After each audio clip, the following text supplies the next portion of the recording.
Na igreja primitiva, qual era a tática que o Império Romano usava para poder dissuadir cristãos a deixarem a fé e abraçarem o Império Romano com o seu paganismo? Eles tinham várias táticas, né? Por exemplo, eles pediam um incenso nos altares ao imperador. E quem fizesse, praticasse, oferecesse esse incenso no altar do imperador, poderia sim ter uma segunda religião.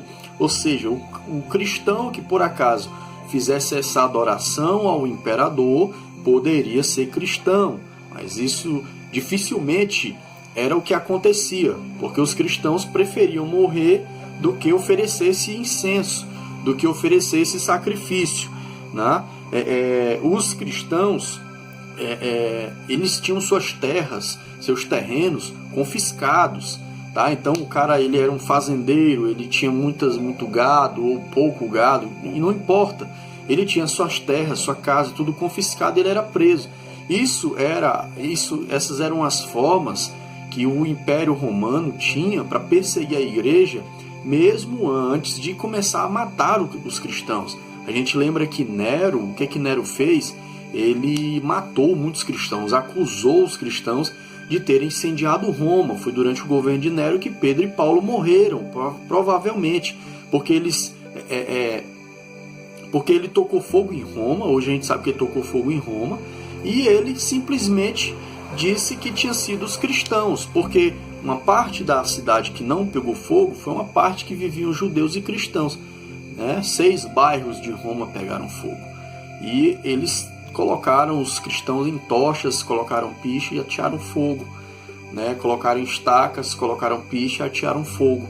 Então os cristãos se tornaram um espetáculo horrendo, um espetáculo grotesco para o mundo, porque eles eram perseguidos, tá? O Império Romano admitia que os territórios conquistados mantivessem suas religiões. Por exemplo, o judaísmo, eles continuaram praticando a religião judaica, apesar de que o Império Romano, ele tentava introduzir sim a sua religião. Ele tinha a sua religião, mas só que o cristianismo, ele era considerado uma seita dentro, tá, do judaísmo. Todo mundo sabe disso, ele é considerado uma seita dentro do judaísmo.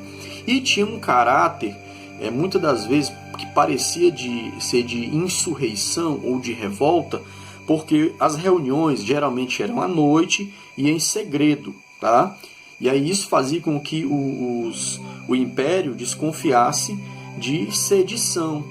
Eles desconfiavam de que estava sendo planejado algum levante, porque aquela região ali da Galileia, da Judéia, a região do Oriente Médio, sempre eles se insurgiram contra seus dominadores, tá? Só lembrar de Judas Macabeus, da dinastia Asmoneia, que a gente já falou antes, tá? Então foi isso que aconteceu. Eles faziam de tudo para perseguir os cristãos. Qualquer desastre, qualquer coisa que acontecia, a culpa era dos irmãos, a culpa era dos crentes, né? E ganharam muito dinheiro fazendo assim, confiscando terras dos nossos irmãos.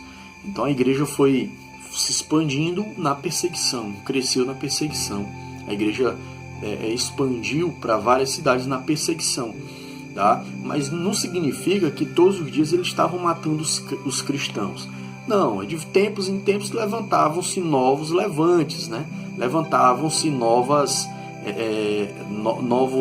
ondas de perseguição. Às vezes elas eram assim, não eram diretas, elas eram indiretas. Por exemplo, essa de adorar o Deus romano é uma perseguição de certa forma indireta, ou seja, não é uma lei específica para matar os cristãos, tá bom? Só que em decorrência da desobediência civil eles morriam, e muitos deles eram jogados aos leões, tá? Foram usados como espetáculo, tá? Nós somos o fruto, o sangue deles foi lançado e nós somos o fruto, aquilo que veio dessa semente dos nossos irmãos que faleceram, que se tornaram mártires por amor a Jesus.